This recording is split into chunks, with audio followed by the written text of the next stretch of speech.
du coup mieux sécuriser l'ensemble de nos serveurs. Merci beaucoup. La parole est à monsieur Yves Hémédinger, à Madame la Ministre, pour une question qui s'adresse à Madame la Ministre de la Cohésion des territoires et des relations avec les collectivités territoriales. Merci, Monsieur le Président, Madame la Ministre, mes chers collègues.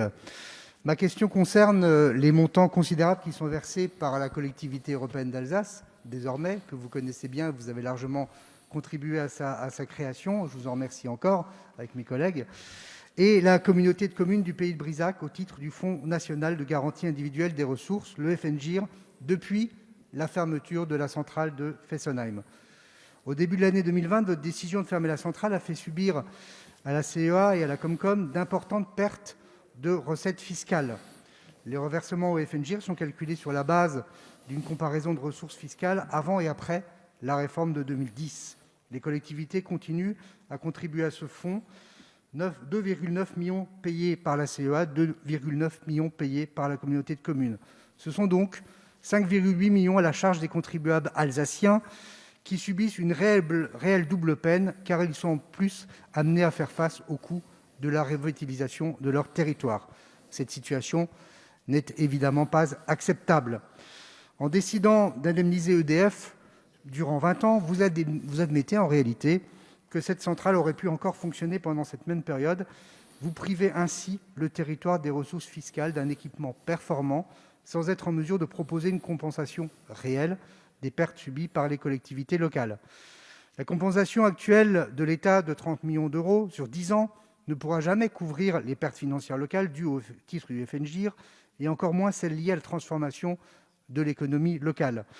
Je souhaite donc savoir quand est-ce que le gouvernement mettra fin à cette situation intenable dont il est responsable, en acceptant de revoir le montant des contributions de la CEA, mais également de la communauté de communes du Pays de Brizac, afin d'en assurer une entière compensation. Merci. Merci à vous. La parole est à Madame Jacqueline Gourault, ministre de la Cohésion des territoires et des relations avec les collectivités territoriales.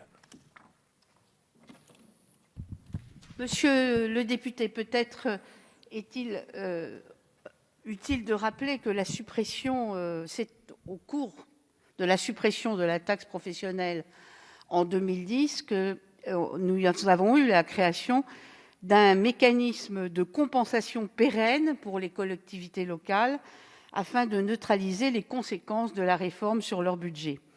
Le mécanisme de compensation voté à l'époque se compose d'une dotation financée par l'État et d'un fonds, le fameux FNGIR, alimenté par les collectivités, comme vous venez de le rappeler.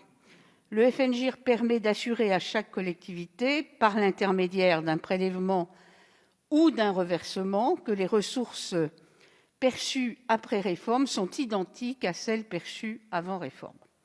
Il y a 10 ans, le choix a été fait de garantir le caractère pérenne de ce système en fixant définitivement le montant individuel de participation ou de bénéfice, sont les cas, du fonds. Ce qui était perçu comme un gage de stabilité dans le temps est aujourd'hui remis en cause, notamment par les communes qui ont connu depuis 2010 une perte de base fiscale du fait du départ d'une ou plusieurs entreprises de leur territoire. Évidemment, vous citez le cas de Fessenheim. Bien sûr, c'est un cas important, mais bien sûr, il y a d'autres cas sur le territoire français. Le gouvernement s'est saisi de ce sujet. Premièrement, nous avons d'abord décidé de traiter les cas limites que vous évoquez dans votre question.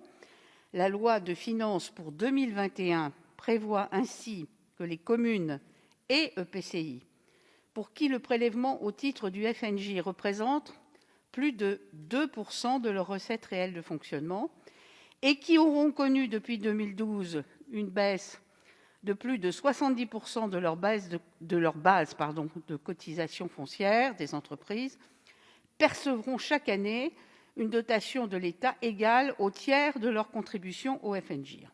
Cette disposition concernera environ 300 communes dès 2021. Elle s'appliquera aussi, bien sûr, à Fessenheim, dès lors que les compensations de l'État ne couvriront plus entièrement la perte de fiscalité, c'est-à-dire dans 3 ans. Vous noterez aussi que que nous avons tiré les leçons du passé en prévoyant que le mécanisme de compensation de la suppression de la taxe d'habitation sera évolutif, pour ne pas avoir ce même sujet d'ici quelques années. Et évidemment, la compensation sera adaptable à la situation de chaque collectivité, à l'inverse de ce qui avait été pensé pour le FNGIR. Merci beaucoup, Madame la Ministre. Monsieur le député, vous souhaitez réagir? Il vous reste encore quelques secondes. Vous avez Oui. la parole. J'entends votre réponse, Madame la Ministre. Effectivement, les 30%, alors ça concerne exclusivement la part de la Comcom du pays de Brizac. Ça ne concerne pas la part de la CEA. Et nous, ce qu'on aurait souhaité, c'est que ces 30% soient supérieurs. C'était d'ailleurs le but d'un amendement du Sénat qui a malheureusement été rejeté. Mais je pense que c'est un point important. Après, il restera une autre partie, c'est celle de créer des recettes par l'implantation d'entreprises. On y travaille et on espère bien avoir votre soutien sur ce point-là également. Merci.